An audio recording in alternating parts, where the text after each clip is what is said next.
Para po sa mga nagtatanong kung paano mag-bid sa Pag-ibig Foreclosed Property, ito po gumawa po ako ng video tutorial at panoorin po ninyo. I-search nyo lang po ang Virtual Pag-ibig and then i-click nyo po yung Virtual Pag-ibig account. Pag ganyan na po yung nag-appear, click nyo lang po yung data privacy and then yung proceed.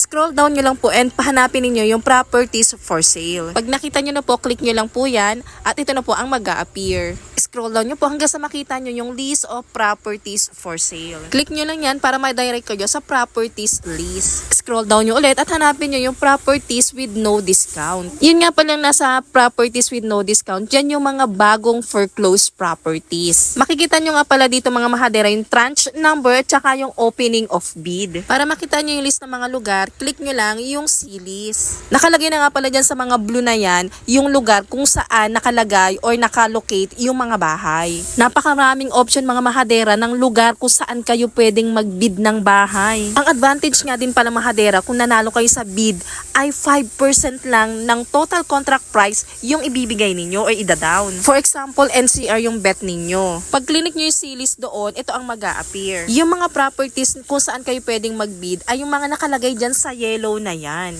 Naka-indicate dyan yung kompletong address ng bahay, kung ilang square meter, yung lot area, tsaka yung floor area, tapos kung may nakatira ba o walang nakatira. I highly suggest mga mahadera na bago kayo magbid, bisitahin muna ninyo yung bahay para makita ninyo yung mismong status nito at para malaman nyo na rin kung may nakatira kasi minsan dyan sa list na yan nakalagay ay unoccupied pero pagdating ninyo doon ay may nakatira pala. At para makita nyo na rin ang status ng bahay kung maayos pa ba o marami kayong ipapagawa. Malilito na nga kayo sa sobrang dami ng listahan mga mahadera.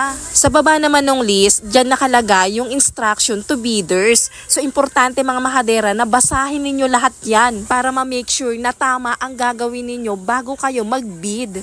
Nandyan na nga rin pala mga mahadera yung mga form na kakailanganin nyo pag nag-bid kayo. Ito nga pala ipiprint ninyong form kung individual bidder kayo. Huwag kayo mag-alala mga mahadera kasi lahat naman ng kinakailangan para mag-bid ay nakalagay na dun sa instruction. Importanteng tignan ninyo yung form na ipiprint ninyo kasi meron din ditong juridical entry. Ito yata yung ginagamit na form ng mga company or I'm not sure lang mga mahadera kung tama yung pagkakaalam ko. At eto na nga, kung busy kayo sa trabaho ninyo, pwede naman kayo magpa-print nitong special power of attorney para dun sa authorized representative ninyo na magpapasa ng bid ninyo doon sa Pag-ibig branch.